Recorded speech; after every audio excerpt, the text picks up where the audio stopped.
Assalamualaikum warahmatullahi wabarakatuh. Jumpa lagi teman. Kali ini, di bagian ini Mas Rian akan mendapatkan suatu masalah. Kira-kira masalah apa ya? Untuk selengkapnya, kita saksikan aja video ini. Tapi sebelum itu, biasa kita berdoa dulu ya. Bismillahirrahmanirrahim. Allahumma sholli ala Sayyidina Muhammad sallallahu alaihi wasallam. Oke teman-teman, kita masuk ke ceritanya.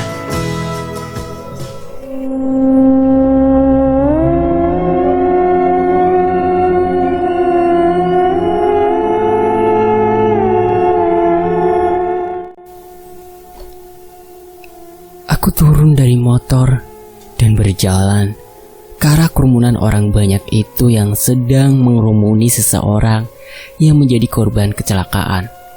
Sepertinya kecelakaan tunggal, soalnya tidak ada tanda mobil yang berhenti dan rusak atau sekedar lecet.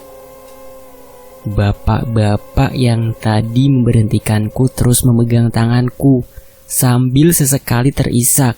Ya, kurasa dia kali ini menangis. Entah karena dia tahu si korban atau dia adalah keluarga korban. Aku tak tahu siapa bapak-bapak ini dan aku belum fokus betul dengan bapak itu.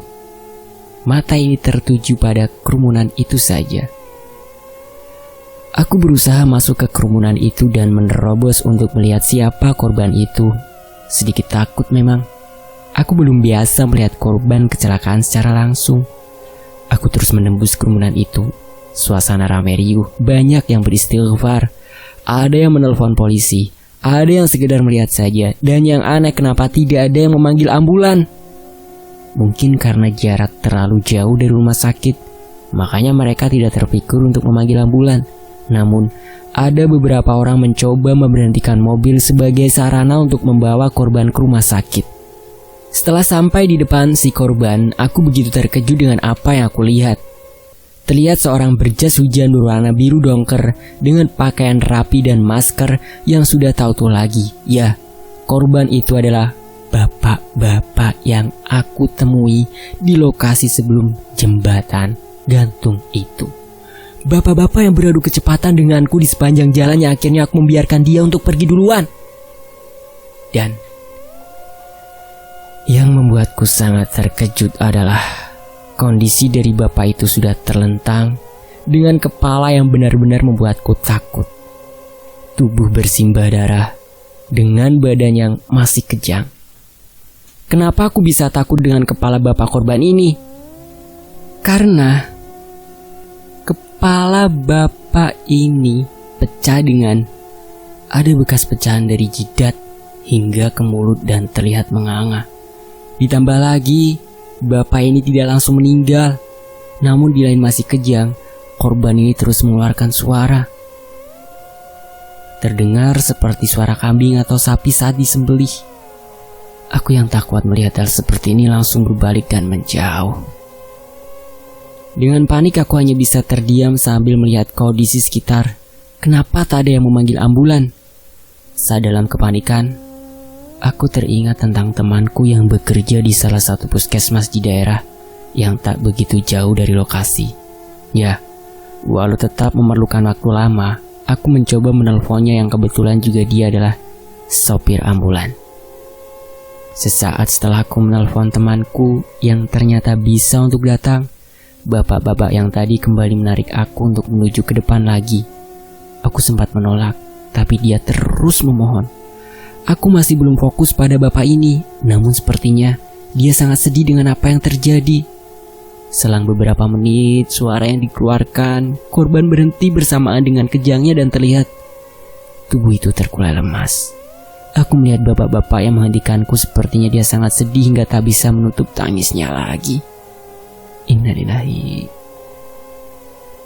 Beberapa menit kemudian terdengar suara sirine bersautan, yang ternyata adalah suara sirine dari ambulan dan polisi yang kebetulan datang bersamaan. Setelah itu, bapak polisi langsung melakukan olah TKP, dilanjut ambulan dari puskesmas membawa korban itu. Temanku hanya menghampiriku dan hanya sekedar basa-basi langsung kemudian, dia berangkat mengantarkan korban ke rumah sakit terdekat untuk diotopsi. Namun, sebelum berangkat dan pintu ambulan belum tertutup, aku sempat mengamati dan merasa ada kemiripan si korban dengan bapak-bapak yang memberhentikanku, dan aku baru menyadarinya saat jas hujan yang digunakan korban dilepas dan tanpa sengaja digeletakkan dekat dengan posisi bapak-bapak yang memberhentikanku. Aku yang terus mengamati jas hujan yang dilepaskan itu akhirnya juga melihat jas hujan milik bapak yang memberhentikanku. Dan perlahan aku melihat ke wajahnya yang masih tertutup masker dan mulai tersadar kalau dia sangat mirip dengan korban. Melihat hal tersebut, aku yang tadinya melihat korban dalam ambulan langsung menoleh ke arah bapak tadi yang tadinya ada di sebelahku. Dan saat aku menoleh, ternyata bapak-bapak itu sudah tidak ada. Ambulan akhirnya berjalan dan kerumunan berangsur-angsur mulai sepi meninggalkan lokasi kejadian yang sekarang sedang diolah polisi. Aku kembali ke motorku dengan pikiran yang masih bingung. Sebenarnya siapa yang memberhentikanku dan kenapa juga dia menghilang dan tidak dapat aku temukan dia dimanapun. Saat aku sudah sampai di motor dan menaikinya, aku bergegas menyalakan motorku dan hendak pergi. Dan saat itu juga aku mendengar suara bisikan seseorang. "Terima kasih Mas, sudah menemani saya hingga akhir." Mendengar suara itu, aku langsung menoleh ke arah di mana suara itu berasal. Namun aku sama sekali tak melihat ada seseorang di sekitarku. Dengan perasaan yang tidak jelas, aku melanjutkan perjalananku kembali ke rumah. Hujan sudah mulai sedikit reda, hanya meninggalkan gerimis kecil nan manja. Dengan kejadian tadi, aku tak berani memacu motorku lebih cepat. Aku yang masih memikirkan hal tadi membuatku pikiranku tidak fokus pada keadaan sekitar. Aku juga tidak fokus dengan jalan di depanku. Di depan motorku yang melaju ada sebuah mobil box yang berjalan sedikit lambat. Aku berniat untuk mendahului mobil itu. Tanpa pikir panjang dan tanpa perhitungan, aku mulai mendahului lewat samping kanan mobil itu dan bodohnya diriku. Aku mendahului dengan kecepatan yang hanya sedikit lebih kencang saja. Aku tak melihat ternyata ada sebuah bis besar melaju dengan cepat tanpa aku sadari dan itu di luar kendaliku. Tanganku menarik gas motor dengan kuat hingga mentok. Aku yang terkejut dengan itu akhirnya sadar dan mengkondisikan motorku untuk segera menyalip mobil itu dan akhirnya berhasil. Walau aku dengan bis itu berjarak mungkin hanya tinggal beberapa senti saja. Jika aku tak sadar mungkin aku akan habis pula dihajar bis itu. Dengan jantung yang berdebar hebat, kemudian terdengar suara yang aku kenal. "Dasar cowok bisanya cuma menyusahkan untuk tepat waktu." "Sinta?" "Iyalah, siapa lagi? Kalau aku nggak ada udah habis palingan kamu." Makasih tak. Aduh, aku tadi memikirkan kejadian yang aku alami itu tak. Aku sudah tahu. Tadi itu bisa dibilang arwah bapak yang menemanimu di perjalanan. Dia memintamu menemaninya kan? Soalnya dia tadi udah merasa akrab denganmu saat bertemu di sekitar jembatan gantung. Aku dijelaskan oleh Sinta siapa sebenarnya yang memberhentikanku tadi. Siapa yang mengucapkan terima kasih tadi dan hal-hal lain yang berkaitan dengan kejadian tadi termasuk kecelakaan terjadi karena apa. Beberapa menit kemudian, akhirnya aku sampai di rumah. Aku bersyukur masih dapat sampai di rumah dengan selamat. Walau tadi di perjalanan banyak sekali kejadian yang bisa membuatku celaka kapanpun itu. Orang tuaku sudah menungguku di rumah dengan suasana hangat rumah. Sekejap aku bisa melupakan kejadian tadi dan mulai tenang. Aku bergegas berkumpul dengan orang tua setelah membereskan barang bawaanku. Aku tidur lebih cepat dari biasanya. Mungkin di lain capek fisik, aku juga capek pikiran karena kejadian hari ini sungguh menguras tenaga dan pikiranku. Keesokan harinya, aku berencana ke rumah Mbah Margono. Hanya sekedar mampir main dan berterima kasih karena kemarin sudah mau membantuku. Aku berjalan menuju ke rumah Mbah Margono sendirian, tanpa ada Sinta di sampingku. Aku berjalan sambil melihat sekitar, sambil mengingat-ingat kejadian saat aku kecil. Suasana di mana lingkungan di sekitar sini sangat asri dan asik untuk bermain. Jauh berbeda dengan sekarang, di mana semua sudah berubah. Dan akhirnya, Aku sampai di rumah Mbak Margono. Terlihat sepi rumahnya, seperti tidak ada aktivitas apapun. Aku terus menuju ke pintu rumah Mbak Margono dan aku ketuk-ketuk pintu rumahnya. Tidak ada jawaban dari dalam. Lampu teras masih menyala. Gorden dalam rumah belum dibuka. Aku terus mengetuk pintu sambil sesekali melihat ke dalam rumah lewat jendela yang tertutup gorden itu. Berharap bisa menembus dalam walau hanya sedikit. Aku ulangi hal itu terus. Hingga sampai saat aku ketuk pintu dan aku lihat ke jendela. Tiba-tiba ada muncul wajah Mbah Margono yang terlihat cukup pucat, seperti kurang tidur, dengan rambut yang acak-acakan. Karena saking terkejutnya dengan wujud Mbah Margono yang tidak karuan itu, aku sampai mundur dan terjengkang karena ternyata ada pot bunga di belakangku saat itu. Mbah Margono pun membuka pintu dan keluar dari rumah untuk kemudian langsung membantuku berdiri. "Belah Yan, kenapa kamu ini? Lihat muka Mbah kok kaget sampai kejengkang." Mbah Margono berkata sambil membungkuk dan wajahnya berjarak sangat dekat denganku. Karena saking dekatnya terciumlah bau tidak enak keluar dari mulutnya. Hanya suara itu yang keluar dariku sambil menahan nafas karena bau mulut Mbah Margono, dan aku hanya mengangguk saja. Aku pun dibantu berdiri olehnya dan sukses berdiri. Namun aku langsung berjalan menuju sudut pagar milik Mbah Margono dan jongkok di sana sambil sedikit meludah. "Hehe, kamu ngapain di situ? Kamu gak enak badan?" tanya Mbah Margono tanpa dosa. "Habis makan apa sih, Mbak? Baunya kebangetan bener." Sambil mengatur rasa enak di kerongkonganku. "Ah, kamu ini sampai segitunya. Gak habis makan apa-apa tuh. Coba deh Mbak cium bau mulut Mbak sendiri." Kemudian Mbah Margono pun menutupi sebagian mulutnya dengan tangan dan kemudian dia keluarkan bau mulutnya dan dia cium sendiri baunya. Seketika itu juga reaksi tubuh Mbah Margono seperti sedikit menggeliat dengan ekspresi wajah yang sedikit susah untuk dijelaskan. Intinya, Mbah Margono pun merasakan bau yang tidak enak juga. Tapi, gak bau kok Yan, kamu aja yang sentimen sama Mbah. Dengan wajah yang seperti menahan muntah. Alah gak gimana, muka Mbah aja gitu. Enak kan Mbah? Iya Yan, mantap banget. Bisa buat ngilangin jin se-RT. Udah, sini masuk dulu, duduk dalam. Mbah Margono mempersilahkanku masuk ke dalam. Aku mulai masuk ke rumah Mbah Margono. Hawa yang tidak biasa mulai aku rasakan sejak langkah pertama masuk ke rumah Mbah Margono, ditambah bau yang tidak sedap. Rumah dalam keadaan gelap, walaupun udah siang, di dalam masih gelap karena gorden belum dibuka sama Mbah Margono. Entah karena apa, padahal jam udah siang hari. "Mbah, aku buka ya gordennya, biar lebih seger." "Gak usah, biarin aja, Mbah belum selesai." Aku gak tahu maksud Mbah Margono dengan kata belum selesai. Belum selesai untuk apa? Lah kenapa emang Mbah? "Ya udah aku hidupin lampunya ya." "Jangan, biarin aja gitu dulu. Oh iya, jangan mainan HP juga ya," teriak Mbah Margono dari dapur atau lebih tepatnya ke kamar mandi. Aku pun duduk persis di kursi yang dulu pernah aku duduki saat bertemu dengan Om Wowo. Otomatis terlintas kenangan saat itu. Dengan kondisi ruangan yang minim cahaya ini, terasa semakin horor aja rumah ini yang aku rasakan. Sosok makhluk yang berada di tangga pun masih ada di sana. Bahkan sekarang ada sosok anak kecil dengan pakaian gaun yang terlihat manis, mulai berseliweran seperti sedang bermain sendiri. Aku melihat ke arah kamar yang ada di depan ruang tamu yang dulu pernah ada Om Wowo muncul dari balik kamar itu. Saat aku melihat ke arah kamar itu, terlihat sosok besar tinggi hitam penuh bulu sedang mengintip. Entah itu Om Wowo yang sama seperti saat itu atau bukan, tapi kurasa bukan. Hawa ruangan atau rumah pun tidak seperti biasa. Terasa panas tapi tidak panas. Terasa dingin tapi juga tidak seperti itu. Entah suasana apa ini. Aku yang bingung mau ngapain hanya bisa melihat ke sekeliling, terutama pada sosok anak kecil yang sedang asik main sendiri.